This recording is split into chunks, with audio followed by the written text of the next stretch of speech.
তো hello everyone, welcome back to my channel Riya story. আর তার আগে গুড মর্নিংটাও বলি, কারণ আজকে আমি সকালে ব্লগটা শুরু করেছি।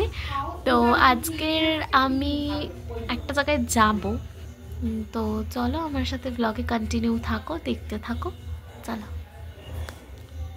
দেখাচ্ছি আমাদের টলিগঞ্জের কি অবস্থা। হ্যাঁ, কোথায় ওই চুলোয় প্ল্যাটফর্ম, আর আমাদেরকে এখান থেকে এরকম খোয়া ভরা রাস্তাতে যেতে হয় হাঁটতে হাঁটতে। ওগুলোতে কত ভালো প্ল্যাটফর্ম করে রাখে। এটা হচ্ছে আমাদের বিশ্ববিখ্যাত টলিগঞ্জ স্টেশন। তো জাস্ট ভাবো, এতক্ষণ ধরে হাঁটার পরে ফাইনালি আমি প্ল্যাটফর্মে এলাম। এই যে আমি রেডি সেডি হয়ে চলে এসেছি। আজকের টলিগঞ্জ স্টেশনে আমি বসে আছি আপাতত ট্রেনের অপেক্ষায়। ট্রেনের টাইম হচ্ছে 4টে। তো আমি যাব দমদম ক্যান্টনমেন্ট। আর আজকের আমার যাওয়ার সঙ্গী হচ্ছে এই সেই একই মুখ। ঠিক আছে, তো তুই কিছু বল। আজকে যাচ্ছি একটা দোকানে, সেটা এখন বলবো না, একটু ওয়েট করুন, সবাই ভিডিওর সাথে থাকুন, সবাই দেখতে পাবেন আমরা কোথায় যাচ্ছি। নতুন দোকানটা ওপেন হয়েছে, তো চলো দেখতে থাকো ভিডিওটা। তো এই যে এটা হচ্ছে আজকের আমার গন্তব্য, বিরিয়ানি পাড়া।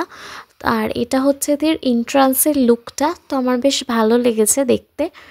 আর এই যে আউটলেটটা, এই আউটলেটটা হচ্ছে ফেমাস ব্লগার কলকাতার তপু ভ্লগস। তো এই দাদাটাকে তোমরা যারা দেখে থাকবে তো তারা তো চিনতেই পারবে। তো এই দাদাটারই আউটলেট অ্যাকচুয়ালি এটা। তো আমরা যাওয়ার পরেই এই বিরিয়ানির হাঁড়িটা আর কি এসেছিলো, তো ওই জন্য এরকম খুলে খুলে দেখাচ্ছি, কারণ আমার ওই বন্ধুটা হচ্ছে ফুড ব্লগার।